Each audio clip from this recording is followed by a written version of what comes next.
What's going on? What's going on? Dwayne Dixon here with Success of a Nation. I got my man, the one and only Ty Holmes. This brother's definitely got a story. He's here because of a number of things that he's done throughout his career.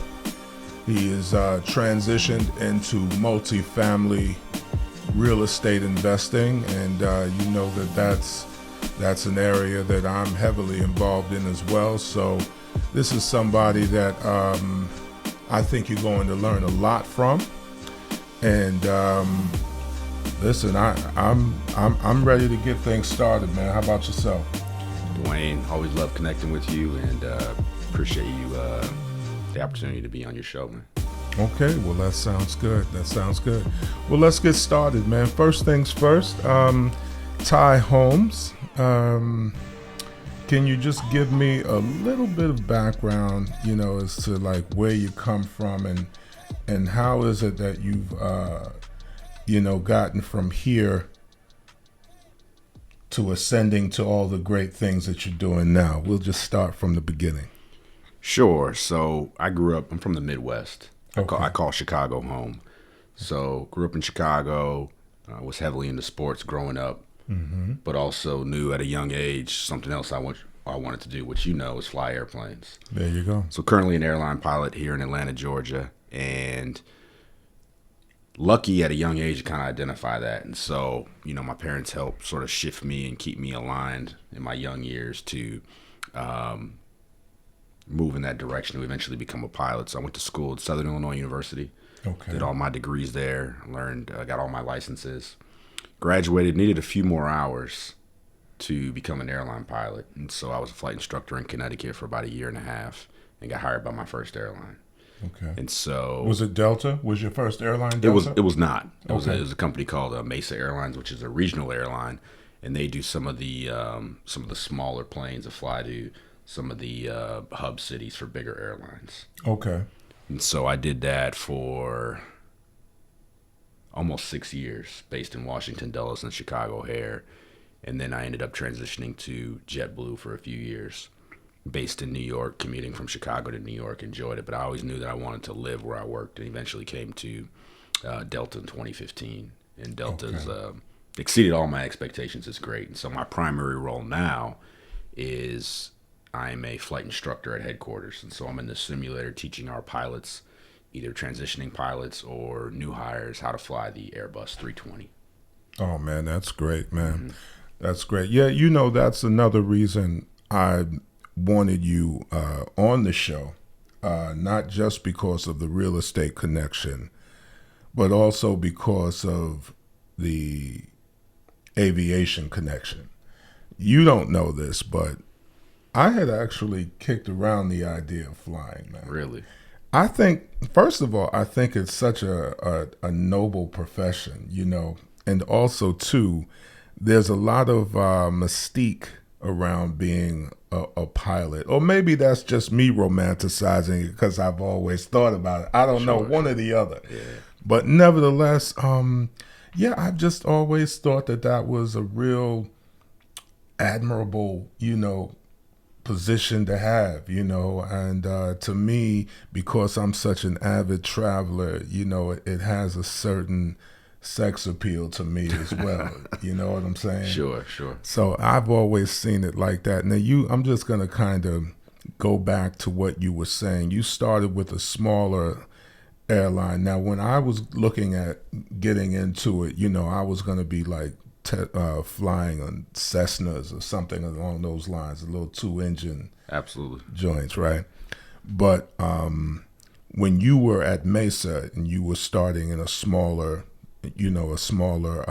airline, you were saying, was it a smaller in respect to the planes as well? Were you like doing G5s or G4s, or how did that, or were you doing the commercial, just smaller commercial? How did that go? Yeah, the G5s and the G4s are for the super rich folks doing the private flying. So mine was still airline flying, and so I flew what's called the CRJ. Built by Canadair, which is a Canadian company rather, and they have 50 to 76 seat aircraft. And so I would do that. So really filling in the gaps for the big airlines that go between big cities. The regional airlines fill the gap for the smaller cities. I see. So I'd branch out from Washington, Dulles, and go to smaller cities or Chicago, going up to Green Bay or Madison, Wisconsin, and back. And smaller cities, bringing in those folks into the hub. Okay. That sounds good. That sounds good. And you also mentioned that you are now a flight instructor now. Yeah, so been at Delta now for almost 8 years and gotten to do a bunch of different exciting things. When I first got hired, I was hired onto one of the bigger aircraft, and I got to have a bunch of international experience, which was definitely a dream. I transitioned to captain maybe a couple years into being at Delta, which is also a great experience, that leadership role. Mm-hmm. But life changes, and my wife and I, we have 2 young kids now, and being on the road was something that always, I'm not going to say bothered me, but I wanted to spend more time with my kids, particularly in the young years as they grow. Sure. And I transitioned to the flight instructor role almost 2 years ago. And so it's been great because, number one, I enjoy teaching. Yeah. And you realize it's one thing to be able to know how to fly an aircraft. It's another to be able to teach it. And so really raising my level of expertise is great. I like to challenge and grow consistently. And then lastly, the primary reason was to be able to be, particularly at that young age. No, that's great, man. Yeah. That's great. With you being an instructor, that means you're in that simulator. Yeah. I'm gonna have to get in that simulator. I know, man. We're gonna make it happen. We're gonna make it happen. We're gonna make it happen. I promise. All right. Well, you heard it here first. I'm gonna make my dream come true, even if it's simulated. But we still gonna make it happen. So I'm excited about that already. You were doing international stuff. Now, with me enjoying travel so much, what are some of the places that you've been? And had an opportunity to enjoy them, not flying in and you land on the tarmac and then you're out again. Sure. Yes, I've been to every continent. Well, I haven't been to Australia, I haven't been to Antarctica, but I've been to Asia, South America, Africa, Europe. Look at him. Look at him. Probably spent most of my time in Europe, but I'm a big fan of Accra, Ghana. I'm a big fan of London. Spent Christmas in Paris, spent Christmas in Santiago, Chile. So really all over. Really? Yeah. And yeah, I'm a guy who I like to get out. So yeah, me too. I'm not gonna just go to the hotel and sleep and come back. I'm gonna get out Right. and explore the culture. So all over. Now, and I'm about to, nerd out on my travel for a minute, but what was one of your best experiences having traveled for as far as and as many places as you have? I would circle back to Christmas in Paris. And the reason why, you had wifey with you in that whole romantic vibe, or I wish. Oh, I was still a single man back then. Oh, okay. But we got to do the flight from Chicago. And so growing up in Chicago and looking at airplanes and thinking, I'm going to do that one day, to moving forward is kind of a full circle moment for me. So the crew, it's a 3-man crew when you travel internationally. And I was the pilot flying on that particular leg. So for me, it was kind of a dream come true to be able to, do that on Christmas and spend Christmas there. So that definitely is probably one of my most memorable moments. Okay. Well, that's great, man. That's great. I was thinking about some of the places and things that I've done, and I would have to say Egypt is probably up there for me.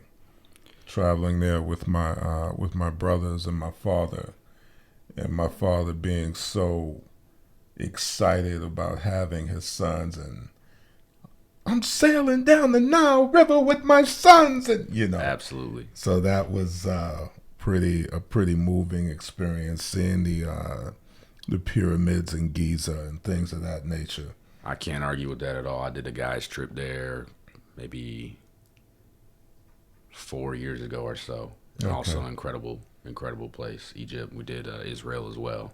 Yeah. So we did that whole thing, and you're right. Everybody's got to go there at some point in their life. Yeah, I'm telling you. And then Kenya also stands out. Just the safari, and the Masai Mara. You've seen it on TV. And Wild Kingdom, when you were a kid. You remember that Mutual Omaha Wild Kingdom? Right. I don't even know how that came to mind. But seeing National Geographic is what I should have said. That's more, down everyone's alley. But doing the safari in the Masai Mara and the Serengeti, going to Arusha, seeing Mount Kilimanjaro. Sure. We were thinking about climbing Kilimanjaro, but just decided that it would be too much of a thing, for the time that we had. Okay. So we just admired it from afar, and that was cool enough. Yeah, I haven't done that one yet. Yeah. Okay. No, it's pretty amazing, man. It's pretty amazing. It's on the list. So, okay. All right. Well, now that I had a chance to get that out my system, I feel better. We'll get you on the sim, man. I promise. Oh, man. That sounds good, man. So, all right. So now we're at Delta. You're doing your thing there.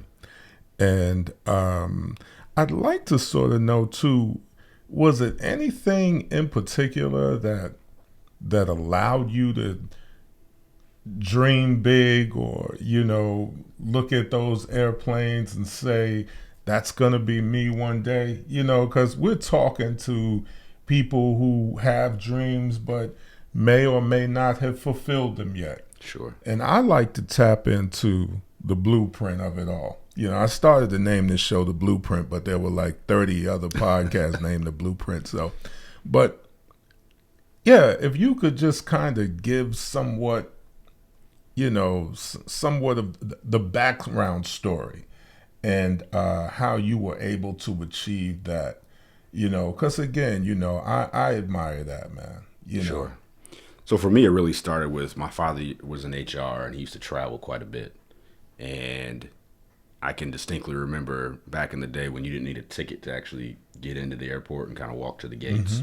And I distinctly remember always wanting to go, because I was completely fascinated by airports, airplanes, all things aviation. And so for me, my folks took note of that. And I want to say I was around 13 years old. I had a cousin, more like an uncle, but my mother's cousin knew about a program called ACE, which stands for Aviation Career Education.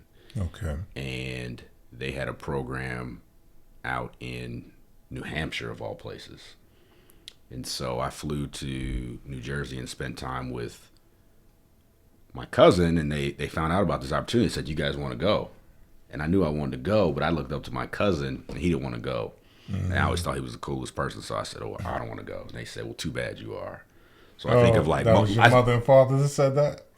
No, that was my cousin. His dad and his mother were like, "You guys are going." Okay, good. He didn't want to go. Good. And I was trying to be like him, exactly. Thank goodness for mom and dad on the cousin. Exactly. So even in spite of kind of knowing those things, still being kind of young, et cetera, it was good to have that push and, having a family kind of keep you on the right path. And so we went to that. And one of the first experiences I was able to do, they pull you out of classes, they expose you to all things aviation. And the guy says to me, "You want to go flying?" I said, "What?" "Yeah." So when you talk about earlier, a little Cessna, we're in a little two-seater, and we get on the runway, says, "You want to take off?" I was like, "What?" And so I pulled back, for takeoff, and it was like, there's really nothing else to talk about after that. I know what I'm going to do. Yeah. So really having that, not only the vision, but more importantly, I think the experience was really game-changing for me. Fast forward later on, just some other programs throughout high school and starting to look at, colleges and universities and how am I going to get from my starting point to where I want to go. Yeah. So finding mentors in the process certainly was a big deal. And let's hone in on that for a moment. Mm-hmm. Finding mentors. So you found other pilots? For me, just mentors to keep you on the straight and narrow, or what are you saying exactly? I'm saying other pilots. So one of the things I got to do in high school as well is go from Chicago down to Southern Illinois University for kind of a aviation career day. So United Airlines actually hosted that. And when I was down in Southern Illinois visiting, I met a guy by the name of Bill Norwood. And Bill Norwood is one of the most decorated people that, I've ever met. But more than that, I've just learned a lot of life lessons in aviation, et cetera, from him. And so I met him down there my junior year of high school. Turns out he's the first black quarterback for the school. Wow. But he's more well known as the first black pilot to achieve captain at United Airlines. And so when I was at school there, he was on the board of trustees, and so I just connected with him as much as I could to just learn from him, and that helped. I think that helped me along the way. I often found myself sometimes thinking, when certain decisions, like what would Mr. Norwood do in these instances? So that had a tremendous impact on me, and you think about that ACE program as well and those things. And so I'm kind of going into not another topic here, but you fast forward to now, captain, instructor, etc. Well, during that process, we started an ACE camp in Chicago. And so we started? So other pilots. Okay. Yeah, other pilots who are also part of a group called OBAP, which stands for Organization of Black Aerospace Professionals. Okay. So just an industry group for us, really. Yeah. That focuses on aviation. How can we help young people and expose them, et cetera? So that same ACE camp I did, we started one in Chicago, and I was the director of that for 5 years. So it was like a really full circle moment for me, where I was a student and now the director. And I can honestly say, with achievements, et cetera, there's no better feeling than that last day when those kids get to go flying and they come off and they come up to you. Yeah. Mr. Holmes, thank you. Like, that was incredible. And so they may or may not be pilots or aviation, but regardless, this is that exposure. Absolutely. So that's kind of, go back to your question, blueprint is finding mentors, engaging with them, and then making sure that you're also giving back, adding value to people. Yeah. Man, that's fantastic, man. Now, what I take away from that is finding mentors is number 2. And I can't stress that enough. And I'm glad you touched on that, because I'm big on that even now. Mm-hmm. Mentoring people in whatever capacity. Mm-hmm. But the number one thing for me, the number one takeaway for me was family gearing you or guiding you in the right direction, and taking the initiative to say, no, you're going to the program, and things of that nature. Sure. I think that is so key. A lot of the times, our young people today don't always have that. But for those of you who are, that aunt, that uncle, that mother and father, I hope that you take away, that one point, if anything at all. It's like how we guide our children or our nieces and nephews is everything. Sure, absolutely. It's everything. So, I've got some other podcasts. I think it's number 1 or 2 I think it's 2 that talks about all my attempts in guiding and, my kids, matriculating into high school and college and all of that, and me going through all the changes that I went through. Yeah. It's actually comical, to be honest with you. But that's just how serious I am about it. That's great. So no, I'm glad that you mentioned that, because I think those are some great things and points to live by. Absolutely. Okay. All right. So that's cool. Now that you are there any issues to be mindful of? Do you encounter nonsense? I've seen a lot of little strikes going on with the airlines and things of that nature. Can you elaborate? We're just gonna give it all to you. We're just gonna talk. If you ever thought about being a pilot, you'll have all of the pros and cons by the time I'm done with Mr. Holmes here. So what can you say to that? Of course, there's a lot of drama with, contracts and, going back and forth with the company, et cetera. But the ball really right now is in the favor of pilots. When you think of things from a pure supply and demand perspective, Yes, yes. thousands and thousands of pilots retiring over the next few years. And so there's a huge demand there. And so the companies have finally realized they need to do more to kind of incentivize the next generation of aviators. And so you've seen the lifestyle, pay, et cetera, increase dramatically, particularly at that first level when I talk about like a regional airline. Okay, to encourage more young people to get into that career. And that also continues to rise up through the larger airlines. What does that look like, just out of curiosity? If a young person wants to start in aviation, even at the regional level, what what are we talking about in terms of dollars and cents? It's a good question. I would probably say, starting off now, your first year of regional, you could probably make, and this is a guess because I don't know the numbers off the top of my head because I'm a little bit removed from that. Yeah, you're far removed from that, being the instructor and the general and everything. I got you. Yeah, if this is probably more of a guess than anything, but I would say anywhere from 70 to 80K. Okay. Yeah, which is way more than what I made when I first started. Really? Yeah. I can imagine, and it usually happens like that over the years, and supply and demand, absolutely. Yeah. Okay. So, I mean, other than that, it's about, I just tell people to follow their passion. So it's not lost on me how fortunate I was at a young age to sort of identify that. Man, that's everything, man. That is everything. Yeah, so when I think of my kids now, I'm just like, how do I expose them to, as many things so that when they find something that they're interested in, it's just almost natural. Yeah. I think that is probably the most important thing. Absolutely. Yeah. Okay. Well, no, that sounds great, man. So having said all of that, what's up with the strikes and the, and all of that, the pilots being overworked, and, I'm seeing a lot of that in the news today.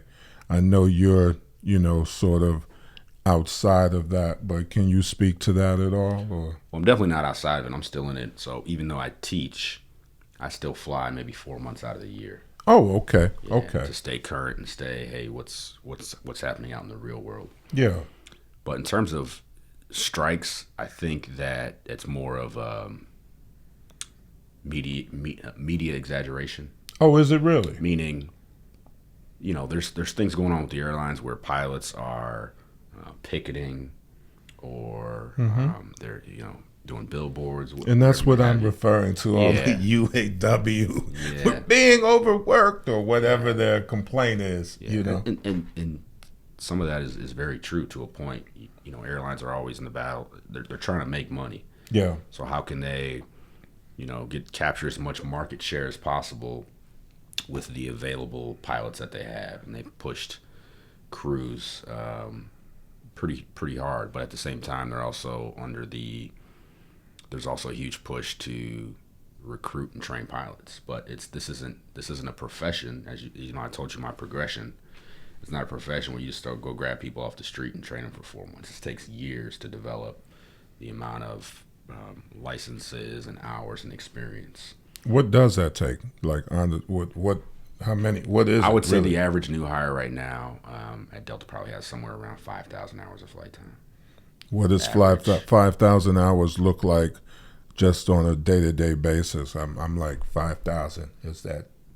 Well, you're limited. 2 years, is that 6 months? You're limited to 1,000 in any 12 months. So you think about that. That's 5 years right there. Now, when you start off in college, et cetera, you may graduate college with anywhere from 300 to 1,200 hours, depending on which route you take. Okay. So that's what I mean. It takes time to get 3,800 more to go. Exactly. Wow. Exactly. Okay, I see. So there's just a battle with that right now. But I said the ball's in our court because they need more of us. They need more pilots. So that's raised the standard, which is a good thing. Okay. All right. Well, that sounds good. And just let me know if if that was a taboo topic, with you being the instructor, if I got to edit that out or Nah, something. you're okay. I don't think I said anything crazy. Okay, some good people are deal. super, super passionate about it, but Right. and I get it. Yeah. But I'll let our elected representatives within the union Deal with that handle part. that exactly. There we go. Okay, well, that sounds good. All right, so Ty, with all of that being said, I think we've pretty much covered the aviation side of things, and we might as well get right to it, man. Let's talk about that transition into multifamily commercial real estate investing.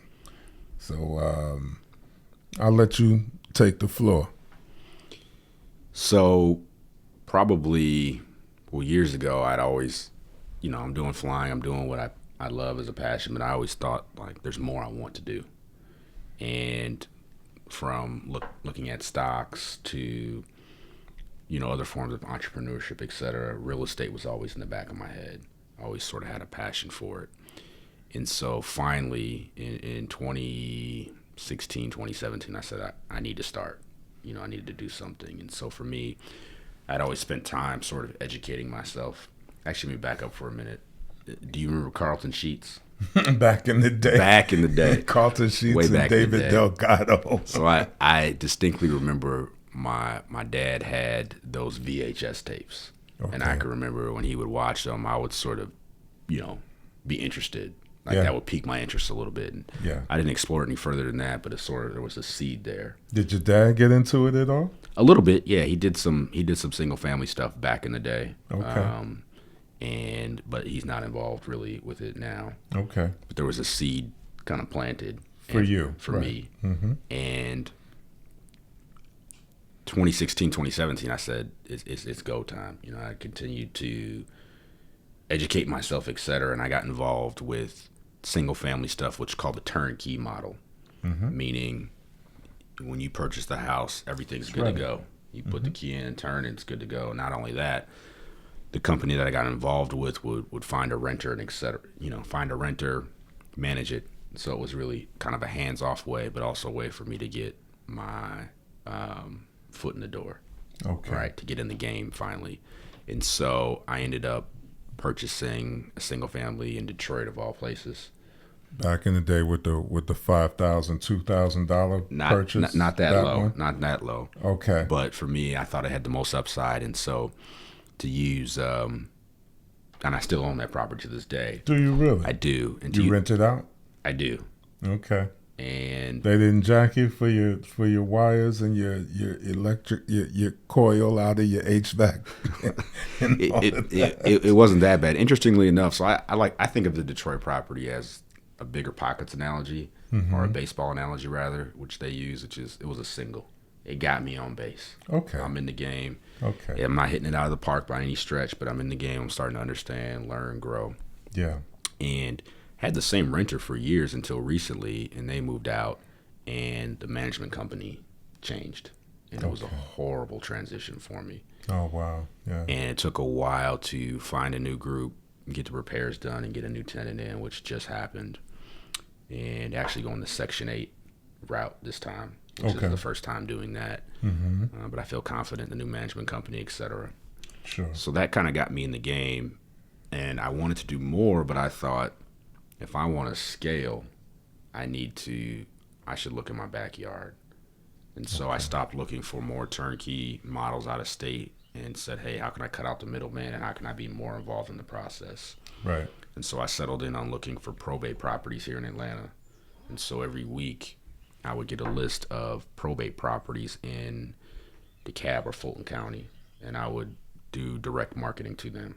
Now, for those who are listening, can you explain a little bit what probate homes are? Sure. So that list that I received was anybody in those counties who owned real estate and passed away recently. I would get that list. Okay. And so, honestly, I felt weird about it at first, right? Sort of morbid in a way. At the same time, there's people, you're helping people. Yeah. So if somebody's uncle passed away and they live in Oregon, Right. they might not necessarily want to come here and deal with that. That's exactly right. And so you offer a fair price, you offer convenience, you help solve people's problems. And so I felt like I started to gain traction and sort of systems in place to how to do that. And I ended up getting a duplex here in the city, in a great part of the town, in great part of the city. And What part? Grant Park, or the West End. Okay. Yeah, the West End, so very close to the mile marker in town. And that was, going back to the baseball, maybe a double, close to a triple. And I had a light bulb moment, which was once I purchased it and ran the numbers and things started going. I saw one side paid for everything, and the other side was all profit. And this whole time I had been continue to educate myself, podcasts, reading, etc. And one of those things that I started looking into was multifamily. And you weren't like house hacking or anything. You had your own house, but you just bought a duplex. Yeah. Okay. So, prior to that more personal real estate journey, my wife and I purchased a foreclosure in the city, which was, I'll call that a triple. It was a good deal. We got lucky, and so my neighbors still shake their head at me to this day for what we were able to purchase our home for. Where was this at? This is in Summer Hill, so in town, not far from downtown, close to the old Brave Stadium. Brave Stadium. Yeah. And so during that process of educating myself, I noticed that one side paid for everything, and the light bulb went off when I was learning about multifamily. I said, well, wait, what if this was an 8-unit and 3 units pay for everything? Now 5 of the units are profit. And, the possibilities opened up in my mind. Yeah. So even though I had traction in place, I said, let me stop what I'm doing and pivot towards multifamily real estate. And as you know, it's a distinct, I'm not going to say distinct, but there's a lot to learn with commercial real estate, and it can seem overwhelming. As you start to learn more, you see that in fact it's not that different. It's just a bigger playing field, bigger numbers, which can scare you. Right. One of the things that I immediately did was join a program so I could shorten my learning curve. And we talk about investment, and was this Rodcliffe's at this point? It was Rodcliffe. Okay. Yeah. So for me, I looked around at a bunch of different programs and reached out, and it's who do I feel comfortable with, who I think is really adding value, and not just here's your login, go have fun. Yeah. That personable interaction, and sort of trusting my gut, and I'm thankful for it. Yeah. A lot of these programs aren't cheap, but you think, I think now to where I am versus if I didn't do that, right, it pays itself back several times over. Right, absolutely. And we can't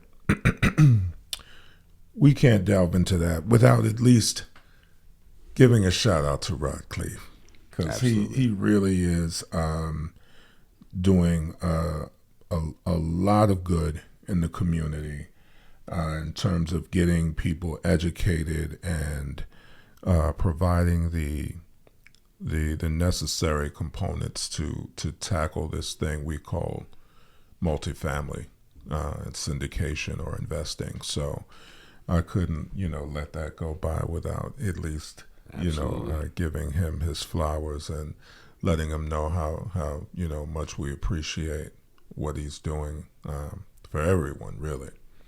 So yeah, okay. So you got into the program, so you became a warrior, and then how did things transpire for you then? Rather quickly, I might add. Very quickly. Ironically, two other pilots joined at the same time as me. Oh, really? Like we didn't know each other at all. Co-work? Oh, okay. They're just pilots for another airline. Okay. And so, of course, we naturally gravitated towards each other as we start this program, and you get into Facebook groups, and sure, you have these online webinars, etc. Right. And shortly thereafter, one of the guys approached me and said, "Hey, there's a deal in Cincinnati that I'm looking at. Are you interested?" One of the pilots? Yeah. Or just someone in the program? One of the pilots. Okay. He was also in the program. Okay. Right, joined the same time. And I said, sure, I'll take a look at it. and flew up to Cincinnati, met him. We kind of looked at it, and we're still novices in the commercial space at this point. So we're throwing together, we're crunching numbers and thinking about the business plan and how can we sort of execute. And we said this looks like a good deal, and so we moved forward. So that was a 12 unit in Cincinnati, and the property has performed well. I'll still call it a triple. Again, I keep going back to the baseball thing, but I'll call it a triple. But it wasn't without some headaches. You're new to the game and thinking management, because I know that can be an issue, especially being long distance. Well, management was good, but when we think about repairs, when we think about a CapEx budget, capital expenditure budget, and how do we take units from where they are now? How do we renovate them to get market rent? Right. And sort of, I think we underestimated that, so we had to infuse more capital than we thought. But that learning experience is second to none. Yeah. And we've essentially been able to, in 2 years, double the value of the property. And so it's twofold. I'd love to tell you that it's because we're so smart. Right. Part of that, and we've done well, and we've made some good decisions. Like, we didn't over renovate for where this is in the city. But the market had a lot to do with it. But the market has raised as well. Yeah. And so I think for, you think about other investors, et cetera, being able to sort of trust people who you invest with and think about, a lot of operators have benefited from that right now as the market rising. And so we're in this kind of precarious place now in the market where I think you'll see the standouts, how they're able to execute in this environment. Right. So again, the setback that you had, and those out there listening can learn from this. So you underestimated on the CapEx. Did you have a contingency in place to cover that, or did you just have to fork in additional funds that you just hadn't accounted for? So again, this deal was more of a joint venture. So me, the other pilot, and then the couple that actually found the deal also has a small percentage of it. But when we looked at it, Jonas and I, my partner, we brought in the funds and sort of are the active managers. And when we estimated, we just underestimated is the best way to describe it. Yeah. And so to answer your question, as a joint venture, we were responsible to bring in that capital. Sure. And so, we're coming out of pocket for that. Okay. Yeah. Okay. A lot of the times, there's a thing called contingency in real estate, and that's where you set aside monies for whatever hiccups may come up that you didn't foresee. And that's the only reason I asked about that, because, But again, being your first deal, you said novices, you just making it happen, which hats off to you with that as well. And then if I'm not mistaken, your analogy went back to the triple. It was a triple at when everything was said and done. I think so.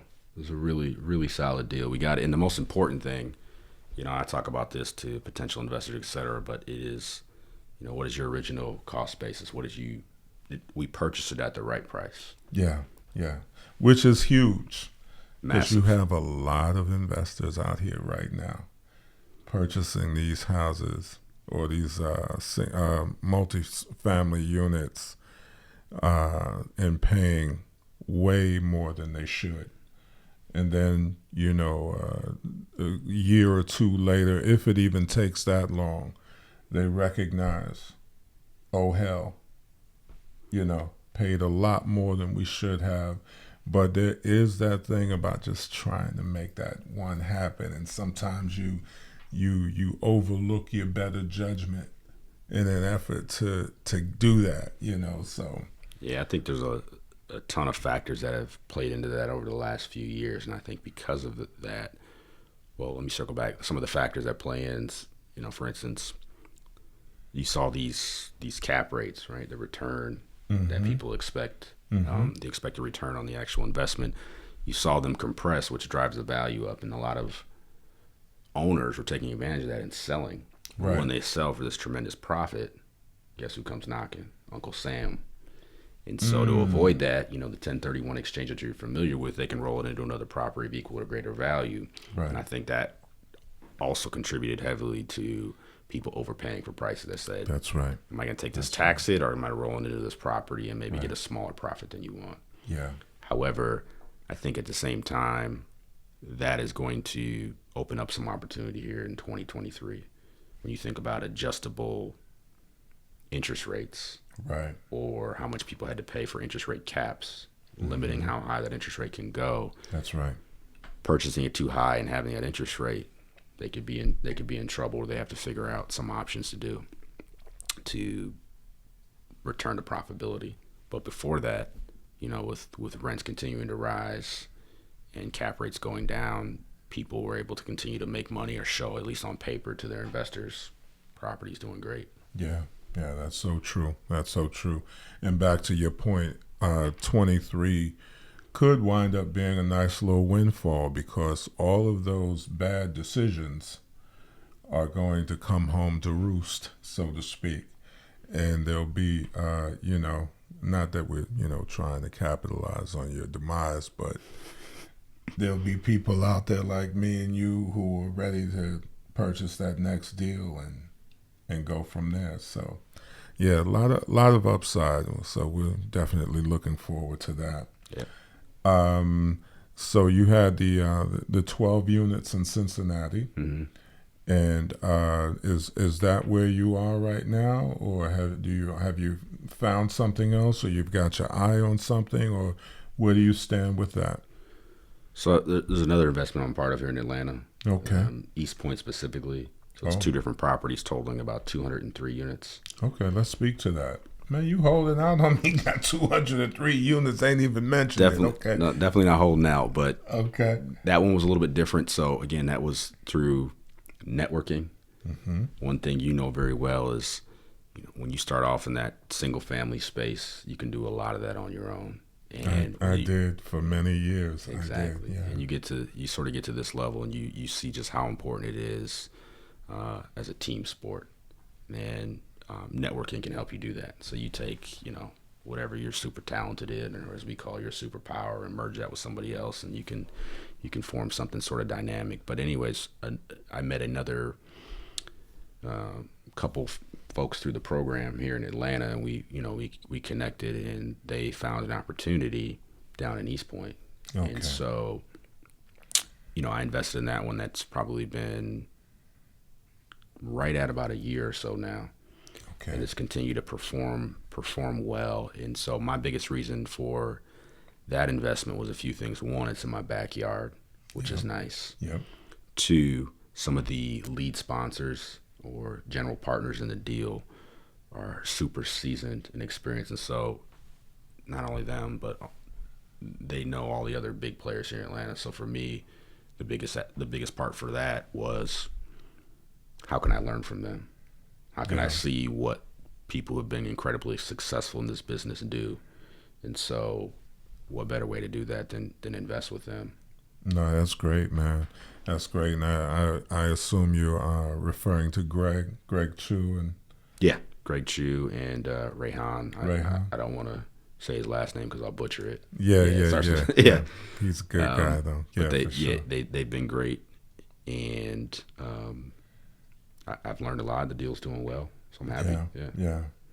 Do you know much about how this deal was structured and things of that nature?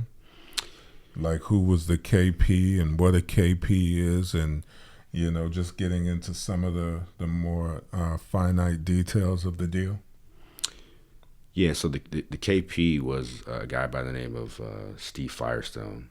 And Steve's been involved, I can't think of the name of this company off the top of my head, but been involved in Atlanta real estate for a while now and done incredibly well. Okay. And just for those listening, the KP is like, say, if you're trying to take down a $20 million property, the bank is going to want you to have someone on the team who has a balance sheet that can speak to 20 million, and so that's why you bring someone on like Firestone, you said his name? Yep. Okay, Steve. so you bring someone on like Steve as a KP to provide that balance sheet in order to make the deal, go as smoothly as possible. I just wanted to interject that, but go on, buddy. I'm sorry. No, yeah, the banks are looking for that kind of person with not only the liquidity and net worth requirements, but also experience. Absolutely. And so his deals have done phenomenal over the last several years. Okay. And in terms of other breakdown of the actual deal, I want to say it was around a $20 million deal, and I think the raise was around $5 to $6 million. I might not have those numbers perfectly accurate, but they offered limited partners, so people who invest in the deal, a preferred return. Right. And 8% generally? Or? Yeah, this one was a little bit lower. This one was 6%. Okay. But overall, they were looking for, anywhere from a 3 to 5 year hold and then sell the property. And so Steve, this was an off-market deal.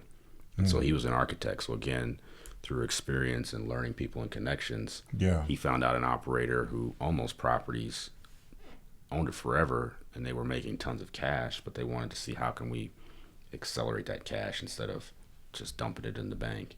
And so he found out another guy wanted to sell, and so connected them, say, you sell this to me, and you guys buy this, and the other person wanted to exit. Okay. And so he was really the architect of this deal. Okay, so just at the right place at the right time. It seemed like a lot of that was going on at the time. Yeah, absolutely. Okay. No, that sounds great. So how does that deal stand? So y'all making money hand over fist, or what are we talking about? I would say the deal is performing as advertised. Okay. So, occupancy remains high. They're continuing to be able to get, rent bumps, nothing crazy, not to have people exit, but bring rents up gradually. Okay. And so, again, thinking back to purchasing at a attractive price. Yeah. So that when it comes time to sell. And it sounds like you had a motivated seller as well. He was trying to get out of it. Yeah, to me, it just goes back to being able to solve problems or solve solutions. And so, he hears, well, we want to find somewhere where we can get better return on this excess cash we're getting, get into maybe a bigger deal, and the other person wants to exit. And maybe I don't want that deal, but I want this one. How do I put it all together? Yeah. You solve a problem, and there you go. Now you look up and you got 203 units in your portfolio. Man, that's great. That's great. Were you an LP or a GP on that? I'm an LP in this one. LP. Okay, that sounds great, man. Were there any pitfalls that presented themselves with this deal? What I like to do on the show is not only talk about all the great things that happen, but I also want to talk about some of the cons or some of the negative things that you've got to go through as well, just so that we're not guilty of selling you the dream, because I know so many people out there that do that. Sure. Give you all the positives, you jump in head first, and now you're stuck. So what is there anything that you might be able to elaborate on that end? In terms of pitfalls, I talked about with the 12 unit in Cincinnati kind of underestimating what it would do, but we've been able to be somewhat insulated because of the rent growth. Yeah. So that was probably that was a newbie mistake. Right. Yep. 101 is underestimating that CapEx budget. Yep. But I think bigger than that, I think for a while for me, I talk about how much of a team sport it is. And when you first get involved, transitioning from the single family space where you did everything, you naturally want to try to do everything when you get in the space. Yeah. Underwriting, learning about management, learning about finding deals, learning about raising capital. You try to do it all at once. Right. And I think for a while, I was guilty of that and sort of really spinning my wheels in a way. Yeah. And so you need to know about them, but if you can get good at one aspect, whether that's asset management, whether that's acquisitions, whether that's raising capital, and you connect with somebody who brings the other part of it, that's where I think you can be super effective. And so it feels good to sort of, I would say that's probably the biggest pitfall, at least initially. Because you got to kind of learn it, but then after that, hey, what am I going to narrow in on? And that takes some time. And for me, it's go time. So there you go. I'm ready. What is it going to be? But it took me longer than I thought. So having said that, what have you determined the one thing that you are going to focus on? What have you determined that will be? It kind of happened by accident. So I received quite a few different newsletters from other operators, et cetera. And when I talked to like family and friends about what I'm doing, like, oh, that's interesting. And so I said, well, let me just throw this out every month about kind of what's going on in my life, what's going on business-wise, and then, hey, lastly, can I present you something that adds value? Okay. And when I did that, the response was more than I expected. So, wow, good. Have somebody call you up, tell me more about these tax advantages, or tell me how I can do X, Y, and Z. And I would look when we hung up, and I'd talk for an hour, and I would still feel energized about it. Yeah. And so for me, I connected, hey, being that motivation, that energy, into, hey, this is the lane that I need to go in, and that's raising capital. Okay. So for me, what I try to do now is educate, say, the busy professional about opportunities in real estate, and in turn get them involved. Yeah. No, I agree wholeheartedly with you. And it just so happens to be one of the areas that I'm gravitating to as well. And it's primarily just because of my ability to network. I'm out. I get out there a little bit. If you see my Facebook page, don't downplay. You're out there. Yeah, and I got pictures of me and you at lunch, putting ideas together and things of that nature. So, that has become certainly one of the areas that I've gravitated to as well. I've started to turn that corner a bit, getting away from, the $20,000 and the $50,000 contributions to those who have $2 and $5 million to contribute, and that's really where you want to be, because then at that point you take down the deal with one individual. Absolutely. As opposed to crowdfunding and things of that nature. But having said that, I also have a plan in mind to get everyone involved, because everyone doesn't have 2 million, and I completely understand that. But that's a conversation for another time, and just one of my future goals, to do that I'm sort of working on right now in the background. So stay tuned for that as well.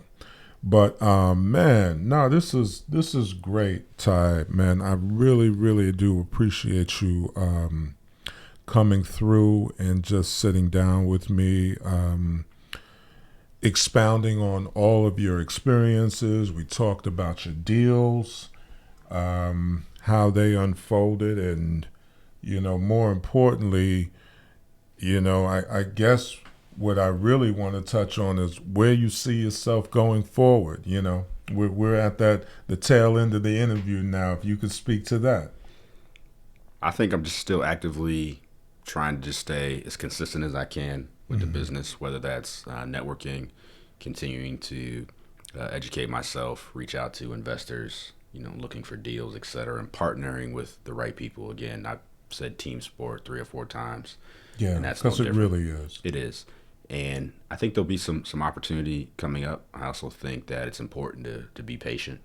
So there's another operator who I follow really closely, and I'll never forget his story. He missed out on a deal. They were in best and final, meaning a bunch of people made offers on the property, and they said, hey, you and 2 or 3 other people are in the best. Give me your best and final offer. And they ended up being runners up. And he thought, okay, well, we'll get the next one. Yeah. 2 years went by before he got his next deal. And then after that, I got that deal, things started clicking. And so nobody wants to wait 2 years, but I think it's important to be patient. And not only that, be consistent. Yeah. And so that's what I'm trying to do. You know, continue to get better and always think of how do I add value for other people.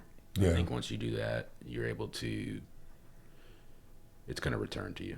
There you go. So constantly thinking of ways of how can I provide solutions for people who thought about real estate and want to get involved, but maybe more from a passive perspective. Right. So right.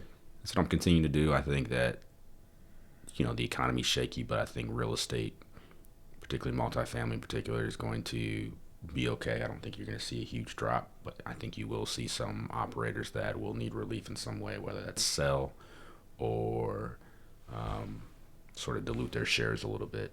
Right. I think you may see that coming forward in 2023. Allow you to maybe co-GP or something like that. Absolutely. Yeah, yeah. Well, nah, man, I'm definitely here for it, man. You know, just waiting for these opportunities, and even more so, you know, sometimes you just got to get out there and make the opportunities happen as well. You know, turning over every stone or whatever it takes. So that's what we'll be doing. I, again, man, just want to thank you for coming on. You know, talking to you really makes me recognize just how much I enjoy doing this. No, seriously, because it's like, here it is, I'm getting an opportunity to interview someone who is like-minded.